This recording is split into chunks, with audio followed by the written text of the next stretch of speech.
Monsieur Flao, bonjour. Bonjour. Vous avez été invité ici à la 11e édition du Forum MEDES. Quelle est l'importance de ce type d'événement? C'est un lieu de rencontre et c'est un lieu d'échange où on peut effectivement venir exprimer ces différentes sensibilités. Et comme j'ai essayé de le faire aux deux panels auxquels j'ai participé, c'est le faire sans langue de bois, comme on dit. C'est le faire avant tout comme étant un citoyen européen, soucieux de ce qui est en train de se passer en Europe aujourd'hui, avec des dérives droitières, fascisantes, nationalistes, populistes, de rejet des autres, et aussi soucieux de notre dimension, notre solidarité qui n'aurait jamais dû être perdue entre le Nord et le Sud. Et c'est comme citoyen du monde, en quelque sorte, que je me permets d'intervenir pour insister sur l'urgence à réinstaurer un partenariat très fort entre l'Afrique et l'Europe. Ce partenariat ne doit pas être basé sur du néocolonialisme ou du paternalisme, mais le partenariat, ça implique le respect mutuel, les échanges, pour construire ensemble des projets qui concernent en premier lieu, ou devraient concerner en premier lieu, les femmes, les jeunes, mais aussi les objectifs de santé, les objectifs d'éducation, les objectifs d'énergie, parce qu'effectivement, il y a beaucoup de choses à faire et maintenant c'est à l'Europe de dire qu'elle veut le faire et je crois que nous aurons du répondant de l'autre côté aussi. Oui, donc justement, vous dites qu'il faut réinstaurer ce lien entre l'Europe et l'Afrique.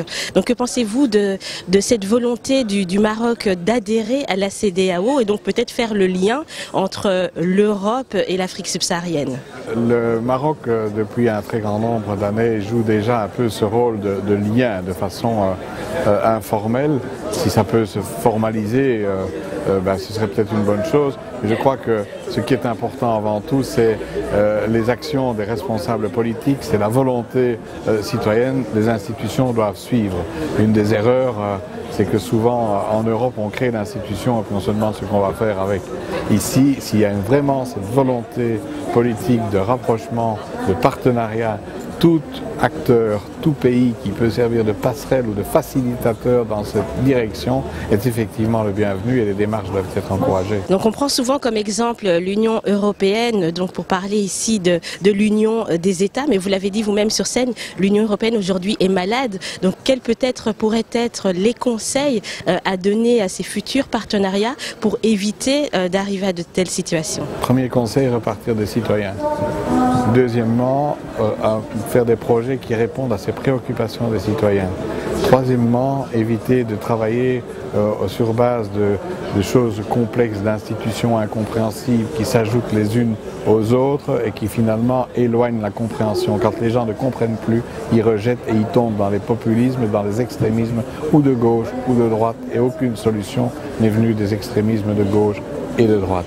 Et également faire du concret pour répondre et faire émerger en quelque sorte les intérêts communs que peuvent avoir pour les partenaires la mise en œuvre de moyens, la mise en œuvre de processus de décision, la mise en commun d'énergie, mutualiser les choses, ce que nous ne sommes pas par exemple arrivés encore à faire en Europe en matière de défense et pourtant c'est là l'avenir.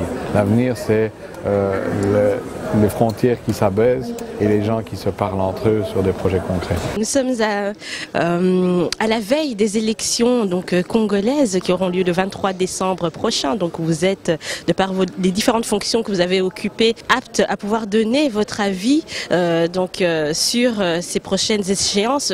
Quel est selon vous l'avenir que peut avoir le Congo? Alors je ne sais pas si je suis apte à répondre aux questions. Je suis comme beaucoup un citoyen belge qui depuis un certain nombre d'années a un contact et des contacts suivis avec, je dis bien, l'ensemble des acteurs politiques congolais. Parce que la première chose qui importe, c'est de respecter les interlocuteurs, tous les interlocuteurs et la souveraineté d'un État. Ne pas tomber dans le travers que je disais tout à l'heure de néocolonialisme ou de paternalisme. Ensuite, je crois qu'il faut tenir le même langage à tous les intervenants, qu'ils soient de la majorité ou qu'ils soient de l'opposition. Et il faut en fait faire en sorte que le Congo réussisse ces élections qui sont aujourd'hui programmées. Beaucoup ont mis en doute l'organisation des élections. Elles vont se faire avec machine ou sans machine à voter, mais il faut effectivement accompagner le processus, vérifier que ça se passe bien. Et là, il y a des observateurs, des accompagnateurs qui auraient pu être désignés plus longtemps à l'avance. Et puis alors, il faut constater une chose. J'ai nombreuses fois entendu dire Kabila restera, Kabila ne partira pas. Aujourd'hui, Kabila n'est pas candidat. Et donc, en clair, il y a un candidat qui est de la majorité présidentielle, mais c'est le droit à tout le monde de désigner un candidat pour porter les couleurs d'une majorité présidentielle. En face, il y a des acteurs importants, comme Jean-Pierre Bemba, comme Félix Tshisekedi. Moïse Katumbi a plus de difficultés puisqu'il est à l'extérieur. Et toutes ces personnes, je crois, ont des qualités. Toutes ces personnes ont des expertises et la preuve, ils ont déjà travaillé ensemble pour le Congo.